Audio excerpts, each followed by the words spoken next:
အားလုံးပဲမင်္ဂလာပါခင်ဗျာကျွန်တော်ရဲ့ channel လေးကနေပြန်လည်ပြီးတော့ကြိုဆိုလိုက်ပါတယ်ဒီကနေ့ပြောပြတင်ဆက်ပေးမှာကတော့ကံကောင်းသောရွှေတင်းတူးသမားဆိုတဲ့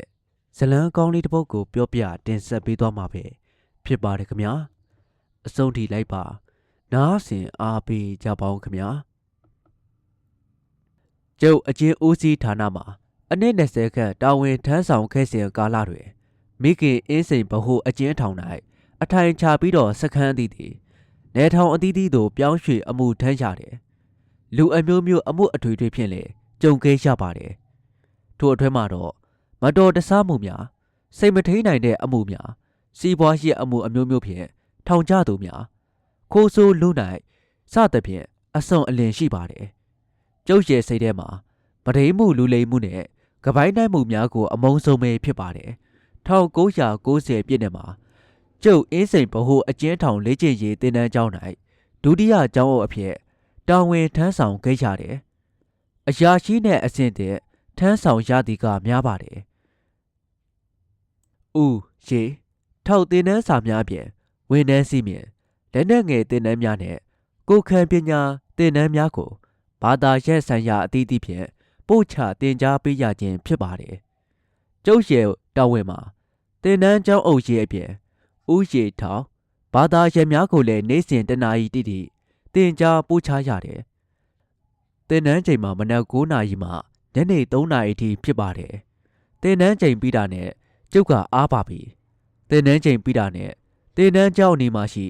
ကန်တာရှာကောက်ခွေး၌ကောက်ရိုက်လျင်ရိုက်မရိုက်လျင်တော့ကိုပိုင်ကားတစ်စီးပြန်ကားပွဲစားတန်းတို့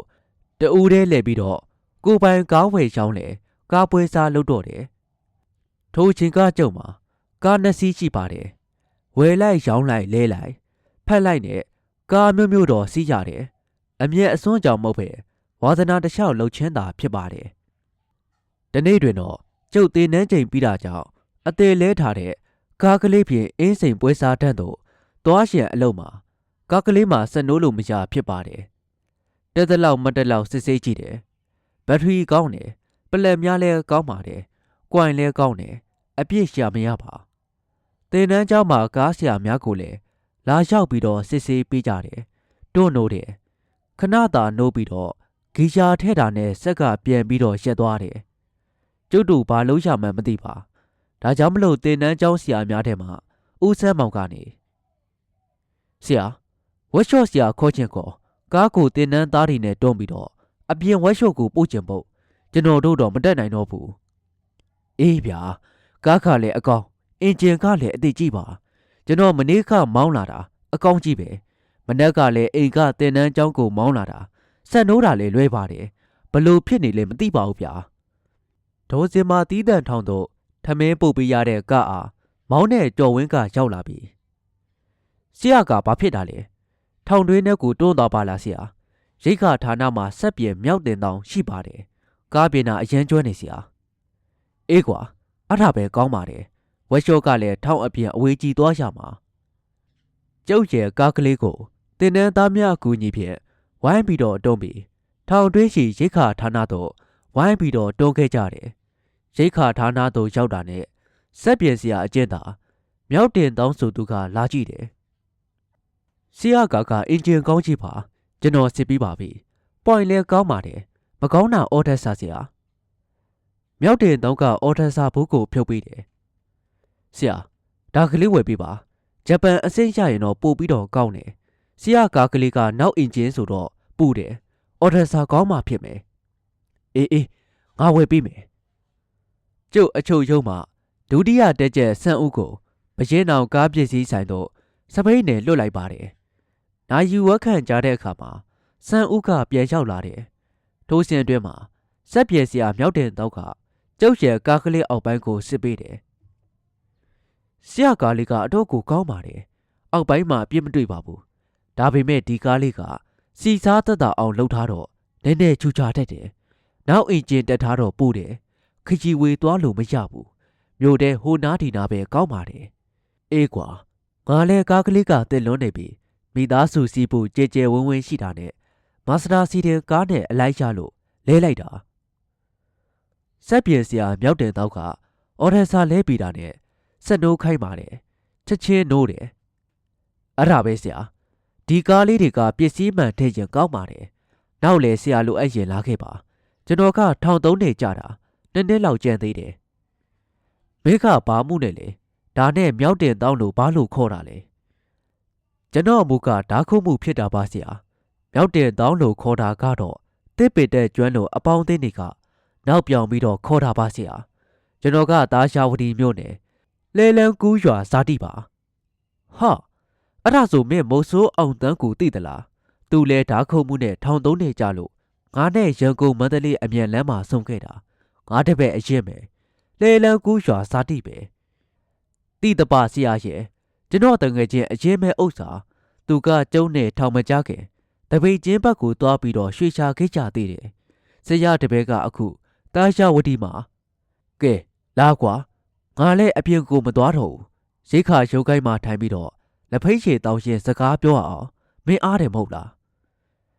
ကျုံးမှာအချုပ်ရုပ်ခတ်မှာဒုတိယတက်ကျက်ဆန်ဥကုတ်ပင်လက်ဖိတ်ရှည်ချိုဆဲလေးနဲ့ကွန်းချများဝဲခိုင်းပြီးရိခါရုပ်ကိုင်းမှာထိုင်ရှင်းတဲ့စကားပြောပါတယ်ကဲတင်တောင်းရေစကွာတောက်ကွာပြီးတော့မင်းတို့အကြောင်းကိုပြောပြအောင်ကျွန်တော်တို့ကသားရှာဝတီလေသမားမျိုးယူပါဆရာကျွန်တော်တို့အဖိုးဆိုရင်ဆရာဆန်းအရေးတော်ဘော်တုံးကထိတ်ဆုံးကပါခဲ့ပါတယ်လေလန်းကူးရွာဆိုတာကလည်းရိုးမတောင်ကြီးမှာရှိတာပါဆရာဆန်းအရေးတော်ဘော်တုံးကအမာကန်ရွာဒီပေါ့ဆရာရဲ့မဟုတ်ရင်မခံကျင်တဲ့စိတ်တွေကတော့သူတို့မှာဘာမျိုးဘိုးတူဆိုတယ်လို့ပါခဲ့ပါတယ်အစင်လာလေသမားမျိုးယူမှုကျွန်တော်တို့လည်းလေသမားပါပဲဒါပေမဲ့9တန်းလောက်အတန်းပညာသင်ဖို့တာမို့ကျွန်တော်ကကြီးပွားခြင်းနဲ့ဆရာလဲလုပ်ငန်းနားတာနဲ့ကျွန်တော်နဲ့ဆရာအောင်သားကတော်တဲ့ကိုဝင်းနေမုံဆိုးလုပ်တယ်တစ်ပင်တက်ပြီးတော့တစ်ခွတွေခူးတယ်အသီးအနှံခူးပြီးတော့ရောင်းနေဆရာဒါပေမဲ့ကျွန်တော်တို့ရဲ့အဓိကရွေချက်ကရေဒနာတိုက်ရှာဖို့ပဲဆရာဆရာဆန်ရဲ့အလံတရားနားမှာဂျပန်ရေဒနာတိုက်လို့အင်္ဂလိပ်ရေဒနာတိုက်လို့ရှိတယ်လို့ကျွန်တော်အဖေကပြောဖို့တယ်အဖိုးကလည်းပြောခဲ့တယ်လို့လည်းသိရတယ်စွန်စားကြီးနဲ့တောထဲတောင်ထဲကိုသွားရလာတာကိုဝါသနာပါတဲ့ကျွန်တော်နဲ့ကျွန်တော်တငယ်ချင်းအောင်တန်းတို့တွဲပြီးတော့လူမသိသူမသိရှာကြတာပေါ့ဆရာတွေ့ရောတွေ့ကြလားတင်တော့ရမတွေ့ပါဘူးဆရာမြေပုံညွန့်အတိအကျယာထားတာမှမဟုတ်တာကျွန်တော်တို့တွေ့တာကတော့လက်နက်ပစ္စည်းအဟောင်းတွေနဲ့ဂျပန်စစ်တွေရေးထားခဲ့တဲ့အမတ်အသာကြောက်တုံးကြီးတွေပဲကျွန်တော်တို့လည်းဂျပန်စာမတက်တော့ဘာမှမသိပါဘူးဆရာရဲ့တောထဲမှာတဝဲလဲလဲနဲ့အချိန်ကုန်တာပဲတနေ့မှာတော့မြေကြီးနားမျိုးကအဖေတငယ်ချင်းတယောက်အင်ကိုရောက်လာတယ်ကချင်ကြီးတယောက်ပါအိုခန်းတော်လို့ခေါ်တယ်သူကကြောက်စင်းအယောင်းခွေလုပ်ရင်းနဲ့အဆင်ပြေတယ်လို့သိရတယ်အခုလာတာကတပိတ်ချင်းဘက်ကိုသွားပြီးရွှေရှာဖို့ပဲသူ့မှာနေကန်လုပ်ငန်းကျွမ်းကျင်တဲ့မိတ်ဆွေတွေရှိတဲ့အရေးနီးကိုဆက်ကြပြီးရရှိတဲ့အကျိုးမြတ်ကိုခွဲဝေယူကြတာတဲ့ရွှေအောင်သွားတဲ့သူတွေလည်းအများကြီးရှိတယ်လို့ပြောပါတယ်အဖေကတော့သူ့အသက်ကြီးပြီးမလိုက်နိုင်တော့ဘူးလို့ပြောတယ်ဒါပေမဲ့ကျွန်တော်ရဲ့ဆန္ဒကိုအဖေကမေးပါတယ်ကြီးပွားခြင်းပြီးစွန့်စားခြင်းနဲ့စိတ်သက်ရှိမှန်သူသိတယ်လေကျွန်တော်တို့ကလည်းဒါမျိုးကိုစောင့်နေတာဆိုတော့ရေငတ်တုံးရေတုံးနဲ့ကြတယ်လို့ဖြစ်တာပေါ့ကျွန်တော်နဲ့အောင်တန်းကိုအဖေကကုန်ကြားစိတ်တွေထုတ်ပေးပြီးအိုခန်းတော်လက်ထဲကိုအပ်လိုက်တယ်ဒီခကြီးကအတော့ကိုမှစွန့်စားရတယ်ဆရာပျော်စရာလဲကောင်းတယ်စိတ်ပြက်စရာဒုက္ခတွေလည်းအစုံပါပဲရွှေတွင်ဆိုတာနဲ့အလွန်ကြီးတာပေါ့ဆရာရဲ့တောခေါင်ခေါင်တောင်ခေါင်ခေါင်ကြားထဲမှာတော့အစားအသောက်ဆင်းရဲတယ်အနေတိုင်းဒုက္ခရောက်တယ်ရှူရှူဝက်ဝက်လှုပ်ရတယ်တဦးနဲ့တဦးကဂတိသစ္စာရှိကြဖို့လေအလွန်ကိုမှရည်ကြီးတယ်အဆိုးဆုံးကငှက်ဖျားနဲ့ဝမ်းရောဂါပဲကျွန်တော်တို့မှာစေဝါစုံလင်အောင်ပါပြီမဲ့ငှက်ဖျားနဲ့ဝမ်းရောဂါတော့အနေအကျဉ်းသာဖြစ်ကြသေးတယ်ကျွန်တော်တို့လိုရှေရှာရင်းနဲ့တောထဲတောင်ထဲမှာတေးကြတဲ့သူတွေလည်းအများကြီးပဲလို့သိကြတယ်ဆရာတချို့ဆိုရင်ရွှေကြောတွေကြားထဲမှာရင်ငုတ်ရင်တေးကြတာတချို့ကတော့တောင်ကမ်းမရံမှာတွင်တူရင်တယ်မြေပို့လို့တေးရတာတေးပုံတေးနီးကတော့အမျိုးမျိုးပဲဆရာကြီးကျွန်တော်တို့ပထမဆုံးမြေကြီးနားမြုပ်ကိုရထားနဲ့သွားတယ်ဆရာရွှေရှာရမှာကအေရှာဝတီမြေကြီးရဲ့ပထမမြေကြီးနားပဲတေမောနဲ့အဆန်ခီးကိုသွားရင်ရပြီမဲ့ အလုံးကူမှအနေရများပြီးတော့ရက်ကြတဲ့ဆရာ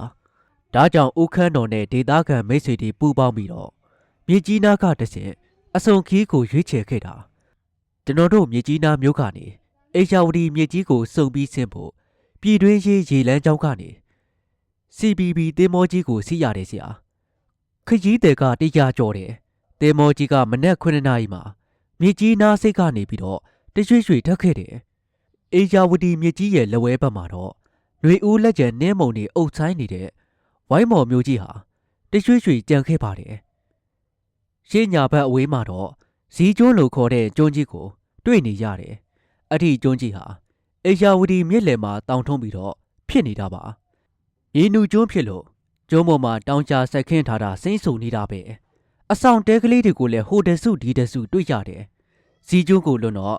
စိတ်ချိုးကျွရွာကိုရောက်တယ်မခန်းတီးကျွရွာကိုလက်ဝဲဘက်မှာလှမ်းပြီးတော့မြင်ရပြီးနောက်ရွာကိုဖျက်ပြီးတော့ကြော်လာခဲ့ပါတယ်အေယာဝတီမြစ်ပြင်သည်ငြိမ်သက်တိတ်ဆိတ်လိုနေပါတယ်မြစ်ပြင်မှာရေငွေ့ကိုလည်းပြန်တက်လို့နေတယ်တင်မောကြီးမှလည်းဆက်တန်တညံညံပြီးပြီးတော့မြူခိုးမြူငွေတွေကိုခွဲပြီးစုံစည်းလိုက်ရရှိပါတယ်အေယာဝတီမြစ်ကြီးရဲ့လက်ရာဘက်ကမ်းမှာတော့စိမ့်ဆူတာရှာလှပတဲ့နေပေါင်ရွာမောဖောင်ရွာအကျဲရွာနဲ့ဖျောရွာကိုဖျက်ကျော်ပြီးတော့မြစ်ကြီးနားမြို့မှာရေမှန်ခရီး8 မိုင်သို့ပေါက်ခဲ့ပါတယ်မကြာမီမှာအထက်လမ်းမြို့တင်ပါဝင်တဲ့မိုင်းမောရွာဟောင်းကြီးကိုအေယာဝတီမြစ်ကြီးရဲ့ဝဲဘက်ကမ်းမှာတွေ့ရတယ်အေးနေရာမှာအေယာဝတီမြစ်ကြီးသည်1 မိုင်ကျော်2 မိုင်မြကျဲဝင်းပါတော့တယ်မိုင်းမောသည်တစ်ချိန်ကဝိုင်းမော်ကြိုက်ကျိုးမိုင်နာတို့နဲ့အတူစီကားနေတဲ့မြို့ကြီးတစ်ခုဖြစ်ပါတယ်ဦးခန်းတော်ကရှင်းပြတယ်ကျွန်တော်တခုပြောဖို့ကြံခဲ့တာကတော့မြစ်ကြီးနားမှာဦးခန်းတော်ရဲ့ညီဖြစ်သူဦးခန်းလန်လည်းပါပါတယ်ရေစုပ်ဆက်နဲ့တွင်းတူးပစ္စည်းများပါဝင်ခြင်းဖြစ်တယ်သူတို့ညီအကိုဟာကျွန်တော်တို့အဖေနဲ့တက်တူရွှဲတူအသက်50ကျော်တန်ဖြစ်ပေမဲ့ကချင်လူမျိုးများပြီးကျမ်းမာတန်ဆွမ်းကြတယ်ဖြက်လက်တွက်လက်ကြတယ်တင်မော်ကြီးဆက်လက်ပြီးတော့စုံစည်းလာရာဂေါ်ရခါလူမျိုးများနေတဲ့ထိုးနာမှာတော့အေဂျာဝတီမြေကြီးအလဲကောင်းမှာကက်လက်ဖြက်ပိတ်နေတဲ့ကြောက်တန်းကြီးတစ်ခုအနီးသို့ရောက်လာခဲ့တယ်ကြောက်တန်းကြီးနဲ့ကမ်းမမှာတင်မော်ကြီးလှုပ်ဆောင်တာကျဲဝင်းတယ်ကြောက်တန်းကြီးကိုကြော်လွန်ပြီးရွာသေးရွာမှာတောင်ဘက်သို့စုံစည်းလာခဲ့ပါတယ်အေဂျာဝတီမြေကြီးရဲ့ညာဘက်ကမ်းနဖူးမှာရှိတဲ့ကြောက်ဆောင်ကြီးတစ်ခုပေါ်၌ဖျားစီတီတစုကိုဖုတွေရပါတယ်ဦးခန်းတော်ကတလန်းလုံးမှာရှင်းပြနေပြီလောကမာရဇင်စီတီဟုခေါ်ကြောင်းလေပြော့ပြခဲ့ပါတယ်ထိုစီတီသည်ခေါင်းဖူးရွာဟောင်းမှာတည်ထားခြင်းပဲဖြစ်ပါတယ်ဖျားပွဲတော်ကိုနေ့စဉ်တပေါင်းလဆန်10 ရက်နေ့မှလားပြေကျော်1 ရက်နေ့ထိကုံပွဲရေပွဲတို့ဖြင့်စီကားကျင်းပသည်ကိုလည်းသိကြပါတယ်မကြမီမှာညာဘက်ကမ်းချီတာလောကြီးရွာသို့တင်မော်ဆိုင်ပါတယ်အချိန်မှာတော့မွန်းတဲ့12 နာရီတိတိရှိပြီရေမှန်ခီးလေ48 မိုင်ပေါက်ခဲ့ပြီဖြစ်ပါတယ်တာလောကြီးရွာမှာအေယာဝတီမြကမ်းမှာထင်းရှားတဲ့ရွာကြီးတစ်ရွာလည်းဖြစ်ပါတယ်စိုက်ပျိုးရေးကောင်းတယ်ရှမ်းလူမျိုးနဲ့မြန်မာလူမျိုးများအများစုနေထိုင်ကြပြီးကချင်ကောရခါရှမ်းတရုတ်နဲ့လီဆူလူမျိုးများလည်းရှိကြတယ်တရွာလုံးမှာဗုဒ္ဓဘာသာကိုကိုးကွယ်ကြတဲ့ရွာတန်းရှိကြီးလည်းဖြစ်ပါတယ်တက်စကန်ရဲစကန်စတိုက်အထက်တန်းကျောင်းနဲ့ဆေးရုံလည်းရှိပါတယ်ကျွန်တော်တို့လည်းစိတ်ကန်းဆင်းပြီးနေ့လည်စာစားကြတယ်အလုံးကုန်မှကောင်းတဲ့ငကြင်းလိုမျိုးဖြစ်တော့လေအကျိုးနေပြီးတော့အသားများတယ်အရသာမှာတော့ရှိပါတယ်စံကလည်းရှင်းဆန်းလို့စိတ်စိတ်ထွေးထွေးဖြစ်တယ်ရေချောင်းခီးကိုသာအားထားကြတဲ့ရွာကြီးပဲဖြစ်ပါတယ်မြေကြီးနားမှာလိုက်ပါလာတဲ့ခကြီးတဲ့တဝက်ဆင်းပြီးကုံတဝက်ချပါတယ်သို့ပါတော့လေခကြီးတဲ့တဝက်ခန့်ကုံတဝက်ခန့်ထပ်မံတင်ကြသဖြင့်တင်မော်ကြီးမှာလူလျှော့မသွားသလိုဝိတ်လဲလျှော့မသွားပါဒုံရှင်းမင်းဖြစ်ပါတယ်တာလောကြီးရွာတာချဲစိတ်ကမ်းမှာတော့တင်သောကုံများမှာစံစပားနဲ့အားလူငရုတ်စားတဲ့ကိုင်းသီးနှံများဖြစ်ကြတယ်မော်လဲတနာကြီးထိုးတော့တင်မော်ကြီးမှာပြန်ထွက်လို့သွားတယ်တင်မော်ကြီးဦးတရအေဂျာဝတီမြစ်ကြီးမှာတဖြူးခင်းတယ်လို့ငိန်သက်လို့နေပါတယ်မြစ်ရီမှာလည်းစိမ့်ပြကြည်လင်လို့နေတယ်ဟိုးအဝေးကတောင်မြန်ပေါ်မှာဟင်းသာရေကျက်ရေပဲတင်းကြီး မဲညုံငတ်နဲ့ငွေပြန်ဖြူများအုပ်လိုက်စုဝေးပြီးတော့နေစာလုံလို့နေပါတယ်တင်မော်ကြီးဆက်လက်ပြီးတော့ဆုံးလာရာတာဘောကြီးရွာကိုကြော်ပြီးတဲ့နောက်စံကင်းရွာဟုတ်ကဲ့ရွာတာမထောင်ရွာတွေကိုဖျက်ကျော်ပါတယ်တာမထောင်ရွာမှာခေါ်တကားလူမျိုးများအများစုနေထိုင်ပြီးကျွဲနွားမွေးမြူရေးလုပ်ငန်းများကိုအဓိကထားတယ်လှုပ်ဆောင်သဖြင့်ထောပန်းနဲ့ဒိန်ခဲများထွက်ပါတယ်ကျွန်တော်တို့အဖွဲ့မြေကြီးနာမှာဒေသခံဦးခန်းတော်ရဲ့မိတ်ဆွေဦးဒလမန်းကောရန်ကြီးရဲ့အိမ်မှာတဲခိုရန်အတွက်စိတ်ကန်းနေရှိပြင်တောင်နှစ်ထပ်အိမ်မဲမဲတို့တွားကြပါတယ်ပါလာတဲ့ရေစိုးဆက်နဲ့လက်နက်ပစ္စည်းများကိုကျွန်တော်တို့ထမ်းပိုးပြီးတော့ကမ်းမမြင့်ကြီးကိုတက်ရတယ်ခကြီးလန်းဆုံးမတော့လေခကြီးတဲ့အကုန်ဆင်းပြီးတော့ခကြီးပစ္စည်းများကိုအကုန်ချရတယ်ဒေမောကြီးမှာယနေ့ညစင်ဖိုးရွာမှာညအိမ်မီပဲဖြစ်ပါတယ်မနက်ဖြန်မနက်9 နာရီမှမြေကြီးနားသို့ပြန်လည်ထွက်ခွာမည်ဖြစ်ပေတယ်နေကန်ချင်းချိတ်ဆက်ထားသဖြင့်အင်ရှင်ချမ်းကြီးကကျွန်တော်တို့အားလိုက်လဲစွာကြိုးဆိုပါတယ်ခန်းတော်တို့အဖွဲပဲလားလာကြဟေးထိုင်ကြနားကြကိုရှိုင်းနေကောင်းရင်လားအေးကောင်းပါတယ်ခန်းတော်ရဲ့မင်းတို့တဲနောက်ကြတကိုကွရာသီချိန်ကကုံတော့မယ်ငါတို့စီမှာမိုးဦးကြကစောတယ်မိုးဦးကြရင်တောင်ကြရည်တွေလှိန်စီးလာတာကြောင့်ဘာမှလုံမရတော့ဘူးငါမျောနေတာတလားတောင်ကြောနေပေါ့ဟုတ်ပါကိုရှမ်းကြီးရဲ့ကျွန်တော်တို့လည်းရန်ကုန်ဆင်းနေတာနဲ့တလားလောက်နောက်ကျသွားတယ်အေးအခုမလှလဲဆိုတော့နေချာရှားမှာအထိုင်ချရမှာနဲ့နှစ်ပတ်လောက်အချိန်ယူရမယ်အေဘီလာဝဲကြောရင်တော့မိုးကလာတော့မှာမိုးလာရင်ဒီဒေသကတအားဆိုးတာဘာမှလုံမရတော့ဘူးလုပ်ငန်းကတလားလောက်ပဲလုပ်နိုင်တော့မှာမင်းတို့ကံပေါ့လေအချိန်တိုလေးအတွင်းမှာရွှေရသွားတဲ့သူတွေလည်းအများကြီးရှိပါတယ်စက်ကရိယာနဲ့လက်နဲ့ပစ္စည်းပြည့်စုံပြီးခွင့်တယ်ရင်အနေနဲ့အများရကြတာကြည့်ပါပဲကိုရှိန်ကျွန်တော်တို့ဘယ်နှမ်းမှအထိုင်ချပြီးတော့ရွှေချကြမလဲ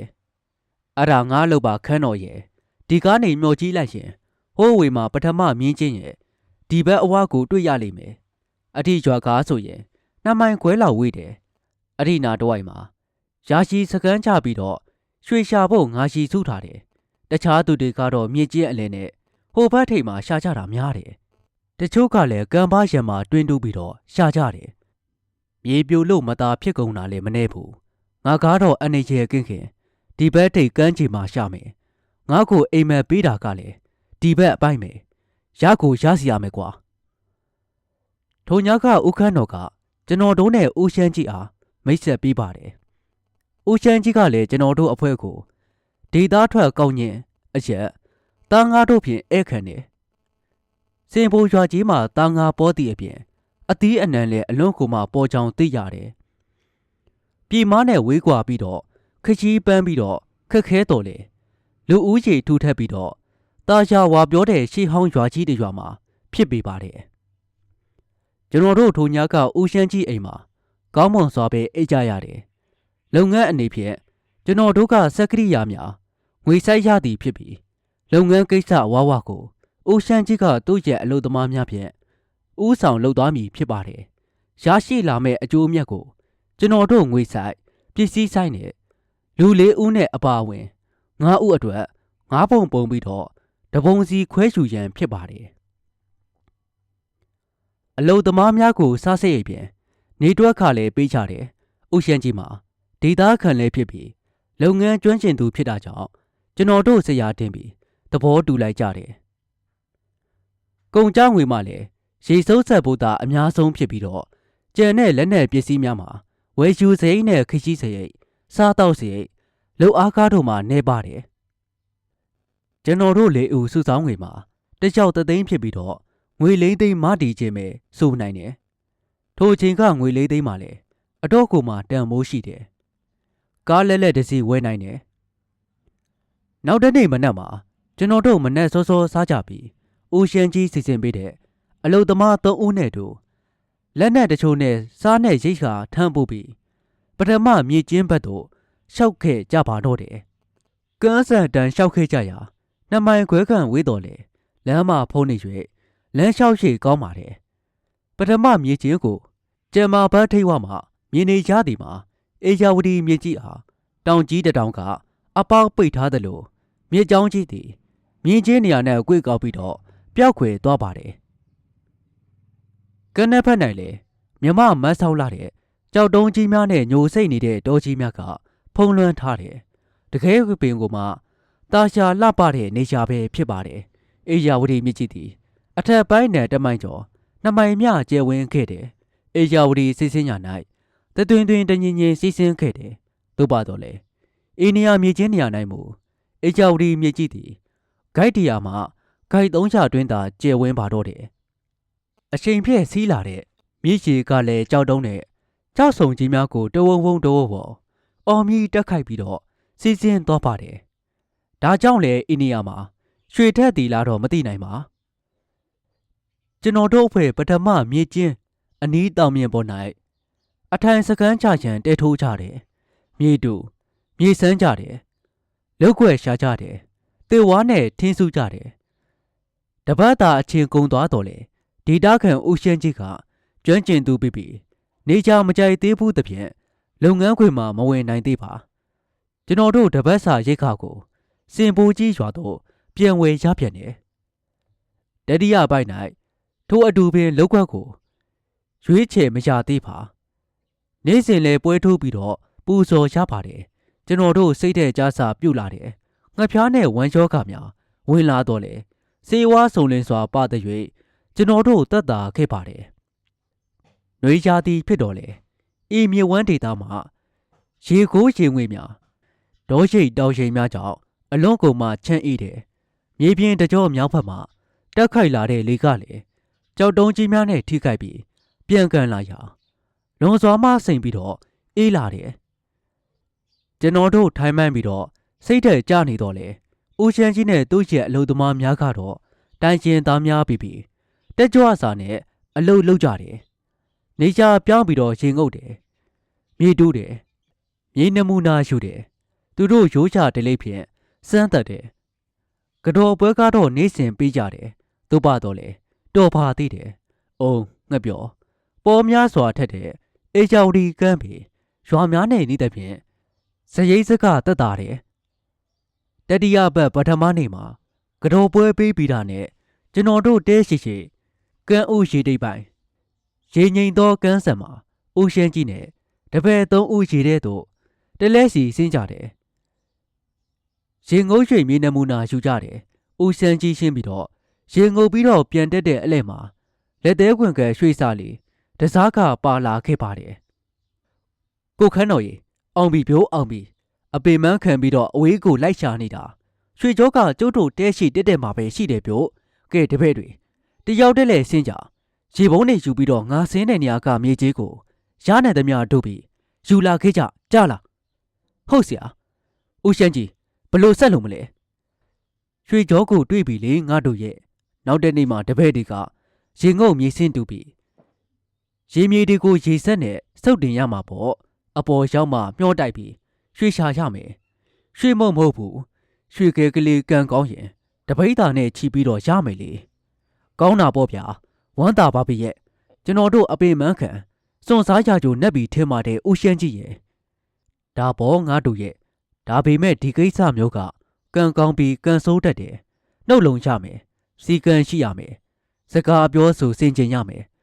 ပေါက်ကြားတာနဲ့အသက်အန္တရာယ်ရှိနိုင်တယ်အထာကတော့ကျွန်တော်တို့နဲ့မဆိုင်မှုထင်ပါတယ်ဗျာဦးရှမ်းကြီးနဲ့အလုပ်သမားတွေနဲ့ပဲဆိုင်မဲထင်တယ်ကျွန်တော်တို့ကဧည့်သည်တွေဆိုတော့ရွာနဲ့လည်းပတ်သက်မှုမရှိပါဘူး။သွားချင်းလာရင်နှုတ်မလုံဖို့ပြောထားတာပါ။ကျုပ်လူတွေကိုစိတ်ချပါ။သူတို့ကိုနေစားစရိတ်ကောင်းကောင်းပေးထားပါတယ်။ထမင်းကျွေးတယ်။အရက်တိုက်တယ်။ငါတို့ကသာစိတ်ဆန္ဒရှိလို့သာစုချပါ။ကျုပ်သူတို့အတွက်လုံးဝကိုတောင်းဝင်ယူပါတယ်။ငါတို့တတိထားမှာကလူစိမ်းတွေအနာကိုမလာဖို့ပဲ။စောင့်ကြည့်တတ်ကြတဲ့ဓမြအဖွဲ့ကိုတတိထားပါ။တူတိတ်ရှိကြပါဖို့ပဲ။ထိုနေ့ကဦးရှမ်းကြီးရဲ့တပည့်များတလျှောက်တလဲရင်ကုပ်ပြီးတော့စင်တူကြရာရွှေခဲ30သားခန့်ပင်ရခဲ့ပါတယ်။ထိုညကကျွန်တော်တို့ဦးရှမ်းကြီးအိမ်သို့ပြန်ခဲ့ကြပြီးအောင်မြင်ခြင်းအထိတ်အမှန်အရက်ပွဲကလေးကိုတူတိတ်လုပ်ခဲ့ကြတယ်။ဦးရှမ်းကြီးရဲ့ခြံထဲမှာပင်ကျယ်ဝန်းပြီးတော့ကန်းဆန်းနဲ့နေသဖြင့်တင်မော်စိုက်ချိန်မှလွှဲပြီးလူရှင်းပါတယ်။ဦးရှမ်းကြီးကလည်းသူ့ရဲ့အလုပ်သမားများကို အိမ်ပြန်ခွင့်မပေးတော့ပဲ